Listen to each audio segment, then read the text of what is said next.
Hi friends, എല്ലാവർക്കും online ക്ലാസ്സിലേക്ക് സ്വാഗതം. ഇന്ന് നമ്മൾ ഡിസ്കസ് ചെയ്യുന്നത് US സോഷ്യൽ സയൻസ് ഫസ്റ്റ് ചാപ്റ്ററിൽ നിന്ന് US എക്സാമിന് വരാൻ സാധ്യതയുള്ള മുഴുവൻ ചോദ്യോത്തരങ്ങളാണ് നമ്മൾ ഉൾപ്പെടുത്തിയിരിക്കുന്നത്.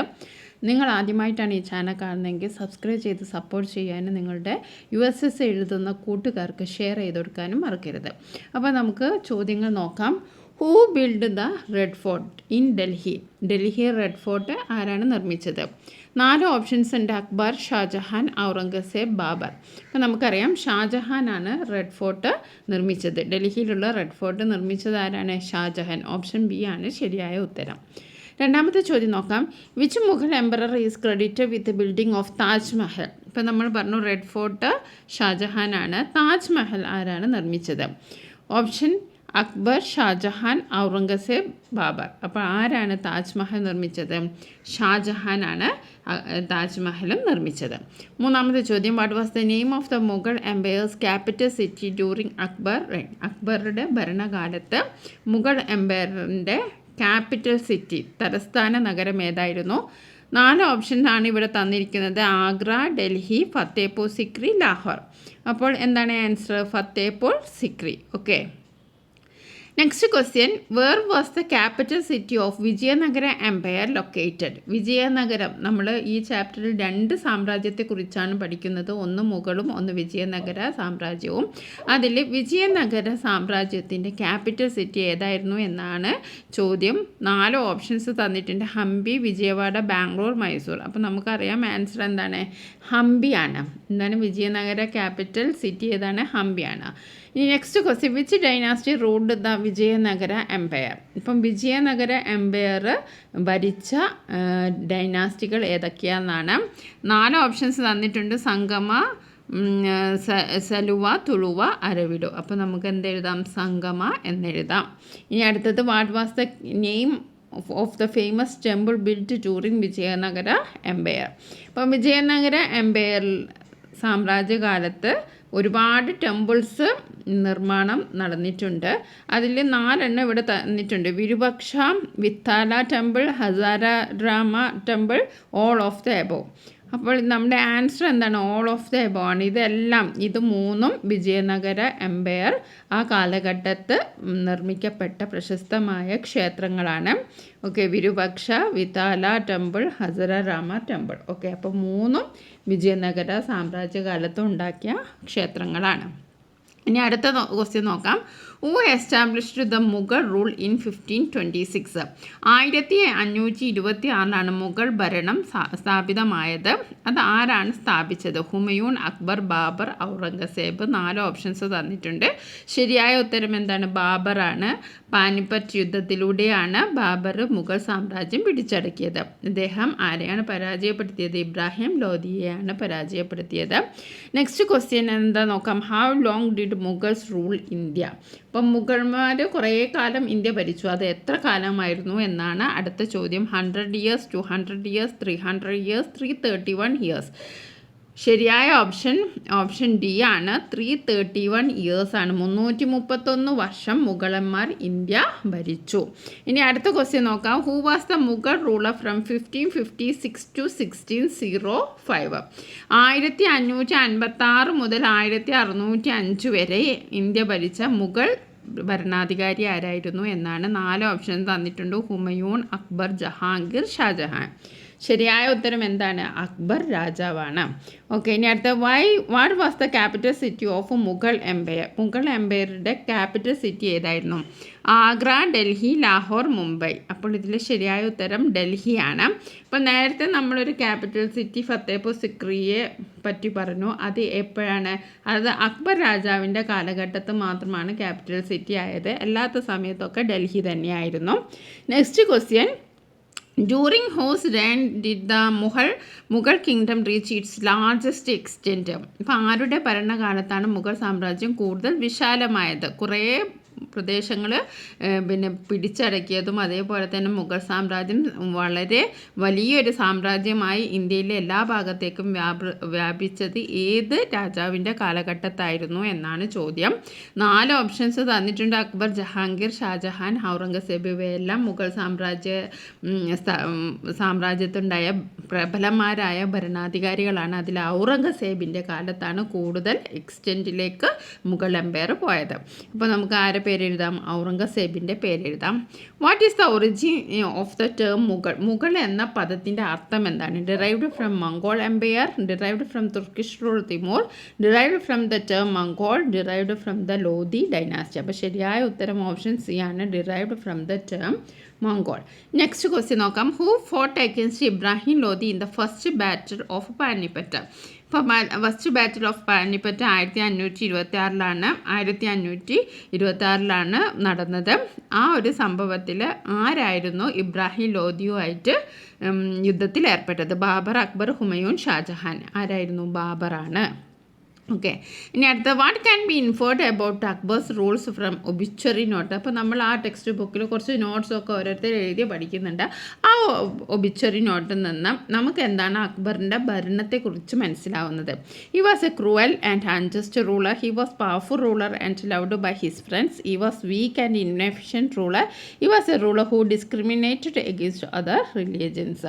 അപ്പോൾ നമുക്ക് എഴുതാം, he was a powerful ruler loved by his subject.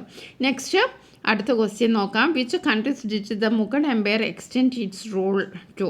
ഇപ്പം മുഗൾ എംപയർ അവരുടെ സാമ്രാജ്യം വിസ്തൃതമാക്കിയത് ഏതെല്ലാം രാജ്യങ്ങളിലേക്കാണ്? India, Pakistan and Bangladesh, India, Afghanistan and Nepal, India, Pakistan, Afghanistan and Bangladesh. എവിടത്തേക്കാണ്?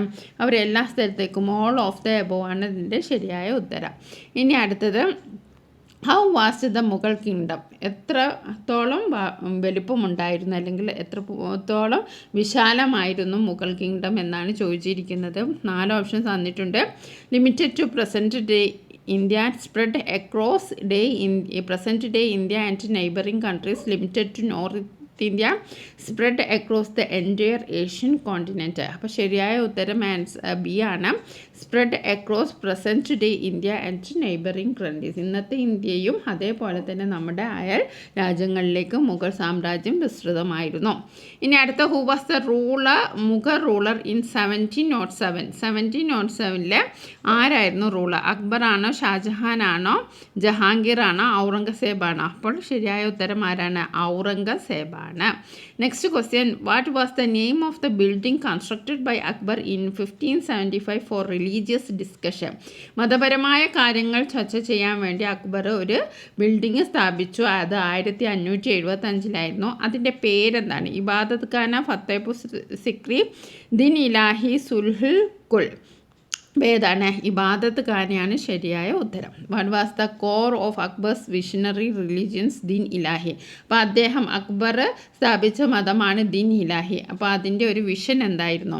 Piece to all or sulh i kul, religious tolerance, combination of all religions, welfare of human beings. അപ്പോൾ ദിൻ ഇലാഹി എന്ന അക്ബർ സ്ഥാപിച്ച മതത്തിൻ്റെ വിഷനറി എന്തായിരുന്നു? Peace to all. Okay, next, what did Akbar's abolition of jizya tax prove? His intolerance towards other religions, his tolerance in the administrative field, his focus on military conquest, his economic policies. അപ്പോൾ ജസിയ എന്ന് പറഞ്ഞ ഒരു നികുതി അക്ബറിൻ്റെ കാലത്ത് ഉണ്ടായിരുന്നു, അത് നിർത്തലാക്കി. അദ്ദേഹം ഇടപെട്ടിട്ട് അത് നിർത്തലാക്കി. അപ്പോൾ അത് എന്താണ് അദ്ദേഹത്തെക്കുറിച്ച് നമുക്ക് മനസ്സിലാവുന്നത്? His tolerance in the administrative field. അതാണ് നമുക്ക് മനസ്സിലാകുന്നത് ജസിയ എന്ന മതനികുതി നിർത്തലാക്കിയതിലൂടെ. ഇനി അടുത്തത്, what was Akbar's aim in building ഇബാദത്ത് ഖാന? ഇബാദത്ത് ഖാന അദ്ദേഹം സ്ഥാപിച്ചു, അതിൻ്റെ എയിം എന്തായിരുന്നു എന്നാണ്? To promote his own religion, to discuss and promote religious tolerance, to showcase his wealth and power, to isolate himself from other religions. എന്തിനായിരുന്നു അദ്ദേഹം ഇബാദത്ത് ഖാന നിർമ്മിച്ചത്? അദ്ദേഹത്തിൻ്റെ റിലീജിയൻസ് പ്രൊമോട്ട് ചെയ്യാനാണോ? അല്ല, അദ്ദേഹം സ്ഥാപിച്ചത് ഓപ്ഷൻ ബി ആണ് ശരിയായ ഉത്തരം, to discuss and promote religious tolerance. Next question നോക്കാം. What concept did Akbar promote as recorded in Jahangir memoir? അപ്പോൾ ജഹാംഗീറിൻ്റെ മെമ്മോയറിൽ അക്ബറിനെ കുറിച്ച് പറയുന്നുണ്ട്. അപ്പോൾ അതിന് അദ്ദേഹം what concept did Akbar promote ചെയ്യാൻ ഉദ്ദേശിച്ച കൺസെപ്റ്റ് എന്തായിരുന്നു? Sulh i kul, peace to all, religious superiority, military conquest, economic dominance. അപ്പോൾ പീസ് ടു ഓൾ, എല്ലാവർക്കും സമാധാനം എന്ന കൺസെപ്റ്റാണ് അക്ബർ മുന്നോട്ട് വെക്കാൻ ശ്രമിച്ചത്. Next question. What was the military system implemented by Akbar? Akbar implement ചെയ്ത മിലിറ്ററി സിസ്റ്റം വളരെ ഇമ്പോർട്ടൻറ്റ് ചോദ്യമാണ്. മാൻസബ്ദാരി, ജാഗിർദാരി, ജമീന്ദാരി, സുബേദാരി. അപ്പോൾ ഇതിൻ്റെ ശരിയായ ഉത്തരം എന്താണ്? മാൻസബ്ദാരിയാണ്. അദ്ദേഹത്തിൻ്റെ ആ മിലിറ്ററി സിസ്റ്റത്തിന് പറയുന്ന പേരാണ് മാൻസബ്ദാരി. നെക്സ്റ്റ് ക്വസ്റ്റ്യൻ ആണ്, what was the main objective of Mansabdari system? ഈ മാൻസബ്ദാരി സിസ്റ്റത്തിൻ്റെ മെയിൻ എയിം എന്തായിരുന്നു? 4 ഓപ്ഷൻസ് തന്നിട്ടുണ്ട്. To promote trade and commerce, അല്ല, ട്രേഡും കൊമേഴ്സും ഒന്നും സംബന്ധിച്ചിട്ട്. To maintain law and order, to supports noble and military, to collect taxes directly from the state exchequer. അപ്പോൾ ശരിയായ ഉത്തരം to support the nobles and military. Next, who recorded the social conditions and life style of people during the Mughal period? ആരാണ് ഈ social conditions, ആ സമയത്തുള്ള social കണ്ടീഷൻസും അതേപോലെ തന്നെ ആളുകളുടെ ലൈഫ് സ്റ്റൈലും അതൊക്കെ റെക്കോർഡ് ചെയ്തത് ആരാണ്? അബുൾ ഫസലാണോ, ബാബറാണോ, ടവനിയർ ആണോ, റാൽഫ് വിച്ച് ആണോ? അപ്പോൾ ഓപ്ഷൻ സി ആണ് ശരിയായ ഉത്തരം, ടവനിയർ ആണ്. ഇനി അടുത്ത ക്വസ്റ്റ്യൻ നോക്കാം. Who was the sovereign authority of the country during the Mughal period? Mughal പീരീഡിൽ പരമോന്നത പദവി, എല്ലാ കാര്യത്തിലും അധികാരമുള്ളതും തീരുമാനങ്ങൾ എടുക്കുന്നതും ആരായിരുന്നു? Prime minister, emperor, Qazi, minister. അപ്പോൾ ശരിയായ ഉത്തരം എന്താണ്? എംബറർ, ചക്രവർത്തിയാണ് എല്ലാ കാര്യങ്ങളും തീരുമാനിക്കുന്നത്. Next, what was the main objective of Mansabdari system? Mansabdari സിസ്റ്റത്തിൻ്റെ മെയിൻ ഒബ്ജക്റ്റീവ് എന്താണ്? അത് നമ്മൾ നേരത്തെ ഡിസ്കസ് ചെയ്ത ക്വസ്റ്റ്യൻ ആണ്. ഇനി അടുത്തത്, what was the military system implemented by Akbar? അത് നമ്മൾ ഡിസ്കസ് ചെയ്തു, മാൻസബ്ദാരിയാണ്. Who wrote the books Ain Akbari or Akbarnama? Ain Akbari അല്ലെങ്കിൽ അക്ബർനാമ, ഈ 2 പുസ്തകങ്ങളും എഴുതിയത് ആരാണ്? അബുൾ ഫസലാണോ, ബാബറാണോ, അക്ബറാണോ, ജഹാംഗീർ? അപ്പോൾ ശരിയായ ഉത്തരം അബുൾ ഫസലാണ്. ഐനിൽ അക്ബരിയും അതുപോലെ അക്ബർനാമയും എഴുതിയത് ആരാണ്? അബുൾ ഫസലാണ്. ഇനി അടുത്തത്, what is an example of the fusion of Indian architecture style with Persian style brought for Mughals?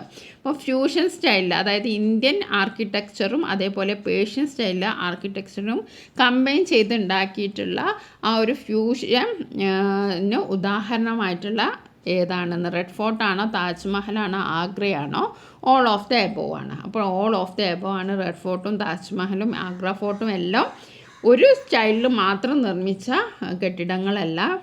അവ ഇന്ത്യയുടെയും അതേപോലെ തന്നെ പേർഷ്യൻ സ്റ്റൈലും, 2 സ്റ്റൈലും ഒരുമിച്ചിട്ട് ഉണ്ടാക്കിയ ഒരു സ്റ്റൈലിൽ ഉണ്ടാക്കിയതാണ് റെഡ് ഫോർട്ടും താജ്മഹലും ആഗ്ര ഫോർട്ടൊക്കെ. ഓക്കെ, ഇനി അടുത്തത്, what language was formed by the fusion of Persian and Hindi language during the Mughal period? അപ്പോൾ ആ സമയത്ത് ഉണ്ടായ ഒരു പുതിയ ഭാഷയുണ്ട്, അതിൻ്റെ പേരെന്താണ്? ഉറുദു ആണോ, ഹിന്ദി ആണോ, പേർഷ്യൻ ആണോ, സാൻസ്കൃത് ആണോ? ശരിയായ ഉത്തരം ഓപ്ഷൻ എ ആണ്, ഉറുദു ആണ്. ഓക്കെ, നെക്സ്റ്റ് ക്വസ്റ്റ്യൻ നോക്കാം. What was the gateway of foreign goods during Mughal period? Mughal period സമയത്ത് ഫോറിൻ ഗുഡ്സ്, വിദേശ സാധനങ്ങളൊക്കെ നമ്മുടെ ഇന്ത്യയിലെത്തിയത് എവിടെ വെച്ചിട്ടാണ്? ഏത് വഴിയിലൂടെയാണ്? സൂറത്ത്, ഗുജറാത്ത്, ലാഹോർ, ആഗ്ര? ശരിയായ ഉത്തരം എന്താണ്? ഗുജറാത്ത് ആണ്. Next, which of the following cities is located in Bangladesh? ഇവിടെ ബംഗ്ലാദേശിൽ ലൊക്കേറ്റ് ചെയ്ത ഏത് സിറ്റിയാണ്? ലാഹോർ ആണോ, ആഗ്രയാണോ, സൂറത്താണോ, ധാക്കയാണോ? അപ്പോൾ എന്താണ് ഉത്തരം? ധാക്കയാണ്. ലാഹോർ പാകിസ്ഥാനിലാണ്, സൂറത്ത് ഗുജറാത്തിലാണ്, ആഗ്രയും നമ്മുടെ ഇവിടെ തന്നെയാണ്. ഇനി അടുത്തത്, what was the gateway of foreign goods during Mughal period? അത് നമ്മൾ ഡിസ്കസ് ചെയ്തു, ഗുജറാത്താണ്. Next, what was the main occupation of most people during the Mughal period? Mughal സാമ്രാജ്യകാലത്ത് അധികം ആൾക്കാരുടെയും ജോലി, ഓക്യുപ്പേഷൻ എന്തായിരുന്നു? ട്രേഡ് ആണോ, അഗ്രികൾച്ചർ ആണോ, ഇൻഡസ്ട്രി ആണോ, സർവീസ് ആണോ? ശരിയായ ഉത്തരം ഓപ്ഷൻ ബി ആണ്, അഗ്രികൾച്ചർ ആണ്. എല്ലാവരുടെയും ജോലി എന്തായിരുന്നു? അധിക പേരുടെയും ജോലി അഗ്രികൾച്ചർ ആയിരുന്നു. ഇനി അടുത്തത്, who recorded the social conditions and life style of people during the Mughal period, അത് നമ്മൾ ഡിസ്കസ് ചെയ്താണ്, ടെവനിയർ ആണ്. Next, what was the basis of economic progress achieved during the Mughal rule. Mughal റൂളിൽ ഒരുപാട് സാമ്പത്തികമായിട്ട് പ്രോഗ്രസ് ഒക്കെ ഉണ്ടായി. അതിൻ്റെ ബേസിസ് എന്തായിരുന്നു എന്നാണ്. Industrial development, trade and commerce, agricultural achievement, foreign investment. അപ്പോൾ നമ്മൾ നേരത്തെ പറഞ്ഞു മിക്കവാരുടെയും ഓക്യുപ്പേഷൻ എന്തായിരുന്നു, അഗ്രികൾച്ചർ ആയിരുന്നു. അപ്പോൾ അഗ്രികൾച്ചറിലൂടെയാണ് രാജ്യം പുരോഗമനം പ്രാപിച്ചത്. Next, who wrote the books ഐനുൽ Akbari and Akbarnama, അത് നമ്മൾ നേരത്തെ പറഞ്ഞു, അബുൾ ഫസലാണ്. ഓക്കെ, ഇനി അടുത്ത ക്വസ്റ്റ്യൻ നോക്കാം. What was the name of the kingdom that existed south India during medieval period. ഇപ്പോൾ സൗത്ത് ഇന്ത്യയിൽ എക്സിസ്റ്റ് ചെയ്തിരുന്ന ആ കിങ്ഡത്തിൻ്റെ പേരെന്തായിരുന്നു? വിജയനഗര, മുഗൾ, ബാഹ്മനി, മറാത്ത. അപ്പോൾ ശരിയായ ഉത്തരം എന്താണ്? വിജയനഗര കിങ്ഡമാണ്. Who founded the Vijayanagara kingdom in 1336 CE. 1336 Vijayanagara kingdom രൂപപ്പെട്ടത്. അതാരാണ് സാമ്രാജ്യം സ്ഥാപിതമാക്കിയത്? ആരാണ്? ഹരിഹര ആൻഡ് ബുക്ക, കൃഷ്ണദേവരായ, നരസിംഹ സലുവ, വീര നരസിംഹ. അപ്പോൾ ശരിയായ ഉത്തരം ഓപ്ഷൻ എ ആണ്. ഹരിഹരനും ബുക്കനും കൂടിയാണ് വിജയനഗര കിങ്ഡം സ്ഥാപിച്ചത്. ഇനി അടുത്ത, which European traveller priest Krishnadevaraya's policy of religious tolerance. അദ്ദേഹത്തിൻ്റെ മതപരമായിട്ടുള്ള സഹിഷ്ണുതയെ ഒരു യൂറോപ്യൻ ട്രാവലർ ഒരുപാട് പ്രശംസിച്ചിട്ടുണ്ട്. അതാരാണ്? Barbosa, Nicolo Conti, Domingo Paes, Fernando Nuniz. അപ്പോൾ ആരാണത്? ബാർബോസ. അപ്പോൾ വിജയനഗര കൃഷ്ണദേവരായരെ കുറിച്ച് പ്രകീർത്തിച്ച യൂറോപ്യൻ ട്രാവലർ ആരാന്ന് ചോദിച്ചാൽ നമുക്ക് എന്ത് പറയാം? ബാർബോസയെ പറയാം. Next, what was the notable feature of Krishnadevaraya's reign. കൃഷ്ണദേവരായരുടെ ആ ഒരു കാലഘട്ടത്തിൽ എന്തായിരുന്നു notable features? Imperial expansion, development of the empire, religious intolerance, decline of art and literature, weakening of the judicial system. ശരിയായ ഉത്തരം എന്താണ്? Imperial explanation and development of empire. ഇനി അടുത്ത് നോക്കാം. Which of the following was not a dynasty of the Vijayanagara kingdom. അപ്പോൾ ഇതിൽ വിജയനഗര കിങ്ഡത്തെ അല്ലാത്തത് ഏതെങ്ങനെയും ചോദ്യം വരാം. നോട്ട് ചോദിച്ചിട്ടല്ലേ. സംഗമ, സലുവ, തുളുവ, മുഗൾ. അപ്പോൾ നമുക്ക് എന്താ പറയുക? മുഗൾ ഡൈനാസ്റ്റിയാണ് വിജയനഗര കിങ്ഡത്തിൽ പെടാത്തത്. ഇനി അടുത്തത്, which of the following states was not part of Vijayanagara kingdom. Vijayanagara കിങ്ഡത്തിൻ്റെ ഭാഗമല്ലാത്ത സ്റ്റേറ്റ് ഏതാണ്? കർണാടകയുണ്ട്, ആന്ധ്രാപ്രദേശ് ഉണ്ട്, തമിഴ്നാടുണ്ട്. ഇതിലല്ലാത്ത ഏതാണ്? ഗുജറാത്താണ്. ഓക്കെ, ഇനി അടുത്തത്, Vijayanagara what was the main occupation of the people of Vijayanagara. Vijayanagara സാമ്രാജ്യത്തിലെ ആൾക്കാരുടെ മെയിൻ ഓക്യുപ്പേഷൻ എന്തായിരുന്നു? Trade, commerce, agriculture, handicraft, services. ശരിയായത് എന്താണ്? അഗ്രികൾച്ചറാണ്. ഇനി, who are the dominant group in Vijayanagara society. അപ്പം വിജയനഗര സൊസൈറ്റിയിൽ ഡോമിനൻറ്റ് ഗ്രൂപ്പ്, ഉന്നതരായിട്ടുള്ള ആൾക്കാരായിരുന്നു? ക്ഷത്രിയ, വൈഷ്ണവ, ശൂദ്രാസ്, ബ്രാഹ്മിൺസ്. ആരായിരുന്നു? ബ്രാഹ്മിൺസ് ആയിരുന്നു. ഇനി അടുത്തത്, what was the name of the system where military commanders were given land and the right to collect system. അങ്ങനൊരു സിസ്റ്റം ഉണ്ടായിരുന്നു. ആ സിസ്റ്റത്തിൻ്റെ പേരെന്തായിരുന്നു? മാൻസബ്ദാരി, അമരനായക, ജാഗീർദാരി, ജമീന്ദാരി. അപ്പോൾ ആ സിസ്റ്റത്തിൻ്റെ പേരെന്താണ്? അമരനായക സിസ്റ്റം. അതെന്ത് സിസ്റ്റമായിരുന്നു? മിലിറ്ററി കമാൻഡേഴ്സിന് ലാൻഡ് കൊടുത്തു, അവർക്ക് ടാക്സ് കളക്ട് ചെയ്യാനുള്ള റൈറ്റും കൊടുത്തു. അങ്ങനെ ഒരു സിസ്റ്റത്തിൻ്റെ പേരാണ് അമരനായക സിസ്റ്റം. ഇനി അടുത്ത, ഹൂ വർ ദ അഷ്ടദിഗ്ഗജാസ്. അഷ്ടദിഗ്ഗജങ്ങൾ എന്ന് പറഞ്ഞാൽ ആരാണ്? A group of military commanders, A group of scholars and poet, A group of traders and merchants, A group of administrators and officials. അപ്പോൾ ശരിയായ ഉത്തരം എന്താണ്? അഷ്ടദിഗ്ഗജാസ് എന്ന് പറഞ്ഞിട്ടുണ്ടെങ്കിൽ A group of scholars and poets ആണ്. സ്കോളേഴ്സും പോയറ്റ്സും അടങ്ങിയ ആ ഒരു ഗ്രൂപ്പിനെയാണ് എന്ത് പറയുന്നത്? അഷ്ടദിഗ്ഗജാസ് എന്ന് പറയുന്നത്. ഇനി അടുത്ത് നോക്കാം. What was the name of the king who promoted Telugu, Kannada and Tamil literature. Krishnadevaraya, Akbar, Shah Jahan, Aurangzeb. അപ്പോൾ കൃഷ്ണദേവരായാണ് തെലുങ്ക്, കന്നഡ, തമിഴ് ലിറ്ററേച്ചറൊക്കെ പ്രൊമോട്ട് ചെയ്ത രാജാവ് ആരാണെന്ന് ചോദിച്ചാൽ നമുക്ക് എന്ത് പറയാം? ഓപ്ഷൻ എ, കൃഷ്ണദേവരായ എന്ന് എഴുതാം. ഇനി അടുത്തത്, what was the notable features of Vijayanagara style of sculptures. ഒരുപാട് ആർട്ടൊക്കെ ഉണ്ടാക്കിയിട്ടുണ്ട്, സ്കൾപ്ചേഴ്സ് ഉണ്ടാക്കിയിട്ടുണ്ട്. അപ്പോൾ അത് എന്താണ് അതിൻ്റെ പ്രത്യേകത? intricate carvings, gigantic temple gates known as gopuras, use of bright colors, depiction of mythological scenes. അപ്പോൾ വിജയനഗര സ്റ്റൈലിലുള്ള ആ ഒരു പിന്നെ വിഗ്രഹങ്ങളുടെയും ആ ഒരു ആർക്കിടെക്റ്റിൻ്റെയും പ്രത്യേകത എന്ന് പറഞ്ഞിട്ടുണ്ടെങ്കിൽ ഗോപുരംസ് ആണ്. ജൈൻറ്റാൻറ്റിക് ടെമ്പിൾ ഗേറ്റ്സ് നോൺ ആസ് ഗോപുരാൻസ്. നല്ല വലിയ വിശാലമായ ഗേറ്റാണ് ഓരോ ക്ഷേത്രത്തിനും ഉണ്ടാകുക. അതിന് നമ്മൾ എന്താ പറയുക? ഗോപുരംസ് എന്നാണ് പറഞ്ഞിരുന്നത്. ഇനി അടുത്ത, which language literature flourished the most during the Vijayanagara പീരീഡിൽ ഫ്ലറിഷ് ആയിട്ടുള്ള ഒരു ലാംഗ്വേജ് നമ്മൾ നേരത്തെ മുഗൾ പീരീഡിൽ ഒരു ലാംഗ്വേജിനെ പറ്റി പറഞ്ഞു, ഉറുദു അല്ലേ. അതേപോലെ വിജയനഗര പീരീഡിലും ഒരു ലാംഗ്വേജ് വളരെയധികം ഫ്ലറിഷായി. അത് ഏതാണ്? തെലുങ്കാണോ, കന്നഡാണോ, തമിഴാണോ, സാൻസ്ക്രിറ്റ് ആണോ? അപ്പോൾ തെലുങ്കാണ് ശരിയായ ഉത്തരം. ഇനി അടുത്തത്, what was the significant development in the field of literature during Vijayanagara period? Vijayanagara പീരീഡിൽ ഉണ്ടായിട്ടുള്ള സിഗ്നിഫിക്കൻറ്റ് ഡെവലപ്മെൻറ്റ് ഏതാണ്? ലിറ്ററേച്ചറിൻ്റെ ഫീൽഡിലുണ്ടായ പുരോഗതി ഏതാണെന്ന്. Emergence of new literary forms, translation of Sanskrit works in to regional language, decline of traditional literature, risk of folk literature. അപ്പോൾ ഇതിൻ്റെ ശരിയായ ഉത്തരം എന്താണെന്ന് വെച്ചാൽ, ഒരുപാട് സംസ്കൃതത്തിലുള്ള വർക്ക്സൊക്കെ റീജിയണൽ ലാംഗ്വേജ്, അതായത് ഓരോ പ്രാദേശിക ഭാഷയിലേക്കും ട്രാൻസ്ലേറ്റ് ചെയ്യുക ഉണ്ടായി, വിവർത്തനം ചെയ്യുകയുണ്ടായി. അതാണ് ഈ ഒരു പീരീഡിലുണ്ടായ സാഹിത്യരംഗത്ത് ലിറ്ററേച്ചറിൻ്റെ ഫീൽഡിലുണ്ടായ ഒരു പുരോഗമനം എന്ന് പറയുന്നത്. എന്താണ്? Translation of Sanskrit works in to regional languages. ഇനി അടുത്തത്, who were the patrons of art and literature during Vijayanagara period? Vijayanagara പീരീഡിൽ ഈ ആർട്ടിനെയും ലിറ്ററേച്ചറിനെ ആരാധിച്ചവരാരായിരുന്നു? Kings like Krishnadevaraya, wealthy merchants, religious leaders, foreign invaders. ആരായിരുന്നു? കൃഷ്ണദേവരായ പോലെയുള്ള കിങ്സ് ആയിരുന്നു ആർട്ടിനെയും ലിറ്ററേച്ചറിൻ്റെ പാട്രൺസ്. ഇനി അടുത്തത്, what was the dominant style of sculpture during the Vijayanagara period? ഇപ്പോൾ സ്കൾപ്ചറിന് ഓരോ സ്റ്റൈൽ ഉണ്ടാവും. ആ സ്റ്റൈൽ ഏതായിരുന്നു എന്ന്? Dravidian, Indo Saracenic, Greek, Roman, Buddhist style. ഇപ്പം ദ്രവീഡിയൻ സ്റ്റൈലായിരുന്നു നമ്മുടെ വിജയനഗര പീരീഡിൽ ഉണ്ടായിരുന്ന ഒരു സ്റ്റൈല്. ഓക്കെ, നമ്മൾ ഈ ഒരു ചാപ്റ്ററിൽ, ഫസ്റ്റ് ചാപ്റ്ററിൽ വരാവുന്ന ഉള്ള എല്ലാ ചോദ്യങ്ങളും തന്നെ ഉൾപ്പെടുത്തിയിട്ടുണ്ട്. അപ്പം നിങ്ങളിതൊക്കെ വർക്കൗട്ട് ചെയ്ത് നോക്കുക, നിങ്ങൾ പുസ്തകത്തിൽ എഴുതി നോക്കുക. നിങ്ങൾക്ക് അറിയാത്തതൊക്കെ നിങ്ങൾ നോട്ടായിട്ട് എഴുതുക, 1 വേർഡ് നോട്ടായിട്ട് എഴുതുക. പിന്നെ ഇപ്പം gate way of foreign goods, Mughal period. അപ്പോൾ നമ്മൾ ഗുജറാത്ത് എന്നൊക്കെ ഷോർട്ട് നോട്ടായിട്ട് നിങ്ങൾക്ക് മനസ്സിലാവുന്ന രീതിയിൽ നിങ്ങൾ ഓരോ ക്വസ്റ്റ്യൻസിൻ്റെയും ഷോർട്ടാക്കി അവിടെ എഴുതി വെക്കുക, നിങ്ങൾക്ക് ഉപകാരപ്പെടും. അപ്പോൾ നമുക്ക് ഒരുപാട് സബ്ജക്റ്റിൻ്റെ ഇതിൽ ഉൾപ്പെടുത്താനുണ്ട്. USSുമായി ബന്ധപ്പെട്ട ഒരുപാട് വീഡിയോസ് നമ്മൾ ഇനി വരുന്ന ദിവസങ്ങളിൽ നമ്മൾ അപ്ലോഡ് ചെയ്യുന്നതായിരിക്കും. അപ്പോൾ നിങ്ങൾ USS പഠിക്കുന്ന നിങ്ങളുടെ കൂട്ടുകാർക്ക് പറ്റുമെങ്കിൽ ഷെയർ ചെയ്ത് കൊടുക്കുക. Okay, thank you.